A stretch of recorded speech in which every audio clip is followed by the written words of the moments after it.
This video is for the using databases assignment. First, you're going to open up a new tab, and then you're going to type in hmslibrarymedia.weebly.com. Next, what you're going to do is you're going to rest your pointer over resources, and you're going to click on online databases. Next, you're going to scroll down and you're going to click on Gale Databases Full Suite.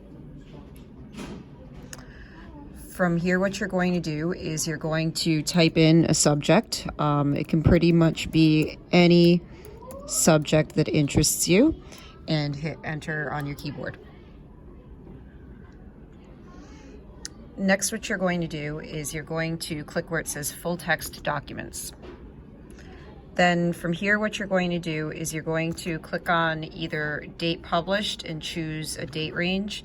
Although what I'm going to do is I'm going to click on Lexile measure, and then I can find something that's at a particular reading level. So I'm just going to go ahead and choose a Lexile level and then click on apply.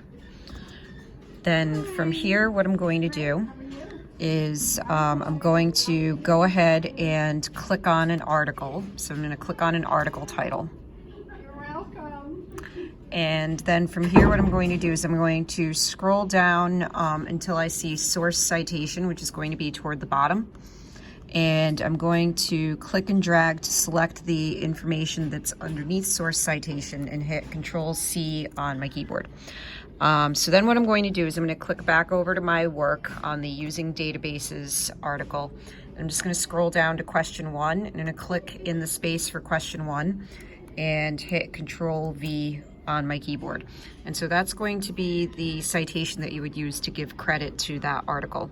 So then next we're going to summarize what the article is about. So you might want to just click back over to the article and then explain what the article is about. So basically this article is comparing SpongeBob to other artists. So I'm just going to go ahead and summarize.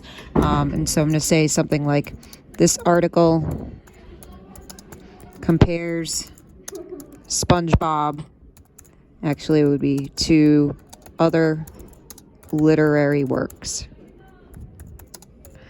And then what I'm going to do is I'm going to tell the ways that my search was narrowed and what each of these options did. So if I click back over to my work and then I click on the back arrow, you'll remember that I clicked on full text documents and Lexile measure. So I'm just going to click back over to my work, and I'm going to include information like this, and I'm actually just going to turn on voice typing really quickly, just so that way I can type faster. So I'm going to type in something like this. I narrowed my search results by clicking on full text documents, period.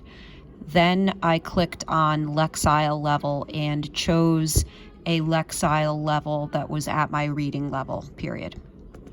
Okay, so then question 4, it says, did your source come from a larger collection of works such as a newspaper or journal? If so, tell where it came from here. So if you click back over to the article, and I'm just going to click on the article again. Now, if I scroll down to the bottom where I have the source citation, basically it's going to be the first stuff in italics, which in this case is the Weekly Standard. So I'm just going to go ahead and click and drag to highlight it, Control-C on my keyboard, click back over to my my document, and then click in question 4 and hit Control-V on my keyboard.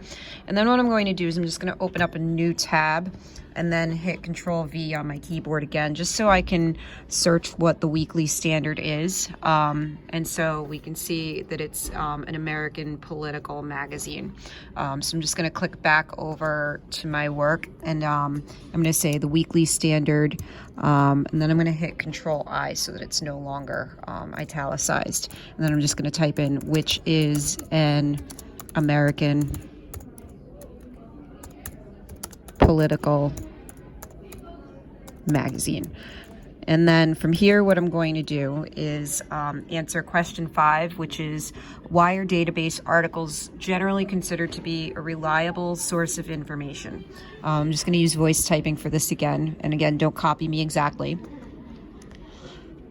Database articles are a good source of information because they are written by professionals, period. Okay, and then we're just going to scroll down to question 6 and answer the question, give an example of how you can use a database article in a research project for another class besides digital literacy. And so what I'm going to do is I'm just going to click in this space. I can use a database article to research information about plants and their growing patterns for science class, period. Okay, and so then you'll click on the turn in button. You should have a turn in button up at the top, and that's it.